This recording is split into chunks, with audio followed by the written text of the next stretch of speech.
नमस्कार. आज आपण एका खूप खोलवरच्या आणि महत्त्वाच्या शिकवणीबद्दल बोलणार आहोत, जी आहे आपल्या मनाच्या शक्तीबद्दल.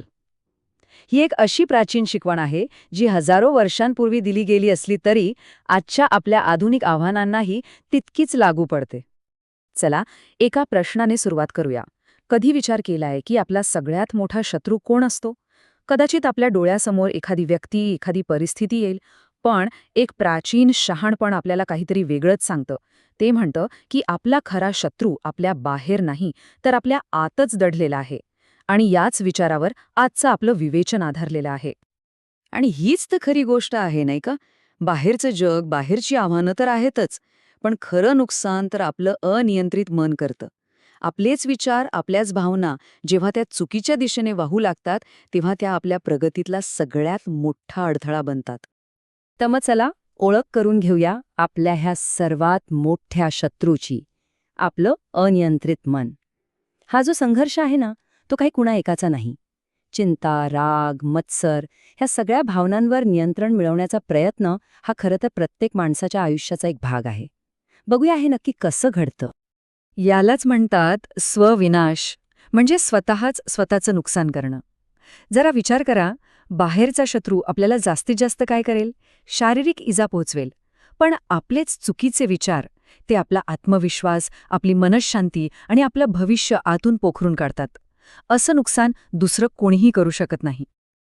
पण माहितीये का, हा विचार काही आजचा नाही आहे. हजारो वर्षांपूर्वी धम्मपद नावाच्या एका महान बौद्ध ग्रंथात यावर एक अचूक निदान केलेलं आहे. चला, आपण त्या प्राचीन ज्ञानाच्या स्रोताकडे वळूया आणि पाहूया की त्यात नेमकं काय दडलंय. धम्मपदातल्या 42व्या गाथेत किंवा श्लोकात आपल्या ह्या आंतरिक संघर्षाचं एकदम अचूक वर्णन सापडतं. हा श्लोक मनाच्या दुहेरी भूमिकेवर, म्हणजे ते शत्रू कसं बनतं आणि मित्र कसं बनू शकतं, यावर प्रकाश टाकतो.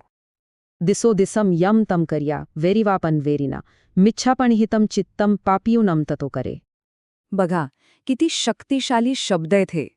याचा सरळ अर्थ असा आहे की एक चोर दुसऱ्या चोराचं किंवा एक वैरी दुसऱ्या वैऱ्याचं जेवढं नुकसान करू शकतो, त्यापेक्षा कितीतरी पटीने जास्त नुकसान आपलं चुकीच्या दिशेने गेलेलं मन स्वतःचंच करून टाकतं. आता ह्या श्लोकातला एक खूप महत्वाचा शब्दसमूह आहे, मिच्छापणहितम चित्तम. याचा अर्थ आहे चुकीच्या दिशेने लावलेलं मन. म्हणजे असं मन जे राग, द्वेष, लोभ अशा 10 वाईट मार्गांवर चालतं आणि शेवटी स्वतःच्याच विनाशाचं कारण ठरतं. हाच तो खरा आंतरिक शत्रू आहे, ज्याबद्दल बुद्ध आपल्याला सावध करत आहेत. हा श्लोक नुसता ऐकून कदाचित पूर्णपणे कळणार नाही. तो अधिक चांगल्या प्रकारे समजून घेण्यासाठी चला एका कथेकडे वळूया. ही गोष्ट आहे नंदा नावाच्या एका गुराख्याची. त्याच्या आयुष्यातून या श्लोकाचा खरा अर्थ आपल्यासमोर उलगडेल. तर भेटूया नंदाला. तो एक साधा गुराखी होता. एका श्रीमंत व्यापाऱ्याच्या गायींची काळजी घ्यायचा. तो साधा जरी असला तरी त्याच्या मनात बुद्धांप्रती नितांत आदर होता आणि जमेल तेव्हा तो त्यांचं प्रवचन ऐकायला जात असे. तर एकदा काय झालं, नंदाने बुद्धांना आपल्या घरी येण्याची विनंती केली. पण बुद्ध म्हणाले, नंदा, अजून योग्य वेळ आलेली नाही. मग काही काळ गेला आणि जेव्हा बुद्धांना जाणवलं की नंदा आता आध्यात्मिक ज्ञानासाठी तयार आहे, तेव्हा ते स्वतःहून त्याच्या घरी गेले.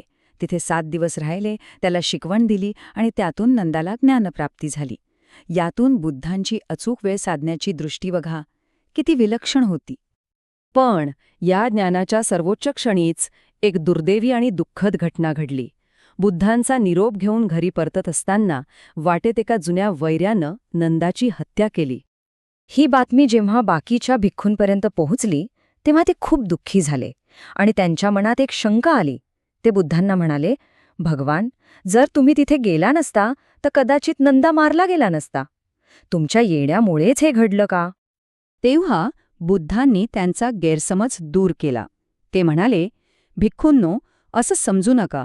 मी तिथे गेलो असतो किंवा नसतो तरीही नंदाचा मृत्यू अटळ होता. कारण खरं नुकसान बाहेरचा शत्रू नाही, तर चुकीच्या दिशेने लावलेलं मनच करतं. इथे बुद्धांनी स्पष्ट केलं की नंदाच्या मृत्यूचं कारण केवळ तो बाहेरचा शत्रू नव्हता, तर त्याच्याच भूतकाळातल्या कर्मांची आणि मानसिक स्थितीची ती परिणिती होती. आणि इथेच त्या श्लोकाचा खरा अर्थ सगळ्यांना समजला.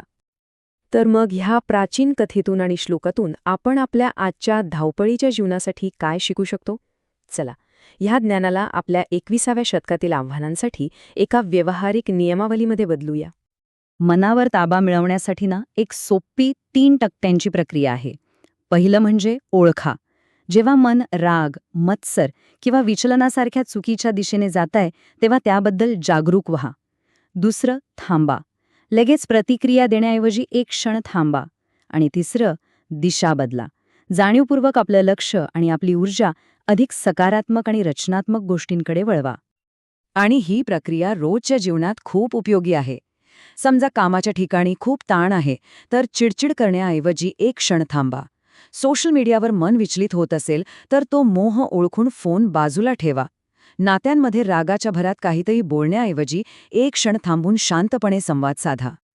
आता आपण येतोय शेवटच्या आणि सगळ्यात महत्त्वाच्या भागाकडे, जिथे आपण हे सगळं ज्ञान प्रत्यक्षात कसं आणायचं ते बघणार आहोत.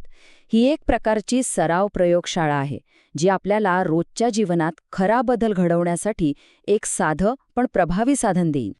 कोणत्याही गोष्टीची सुरुवात स्वतःला ओळखण्यापासून होते, नाही का? तसंच मनाला योग्य दिशा देण्याआधी ते सध्या कोणत्या दिशेला जातंय, त्याच्या सवयी काय आहेत, हे समजून घेणं खूप आवश्यक आहे. बदलाची सुरुवात नेहमी आत्मनिरीक्षणानेच होते. चला तर, आजचं हे विवेचन संपवताना आपण स्वतःला 2 प्रश्न विचारूया. आज दिवसभरात माझं मन मला कुठे कुठे भरकटवत होतं आणि उद्या मी त्याला अधिक चांगली दिशा कशी देऊ शकेन? या प्रश्नांची उत्तरं शोधणं हाच आपल्या आंतरिक शत्रूला आपला सर्वात चांगला मित्र बनवण्याचा खरा मार्ग आहे.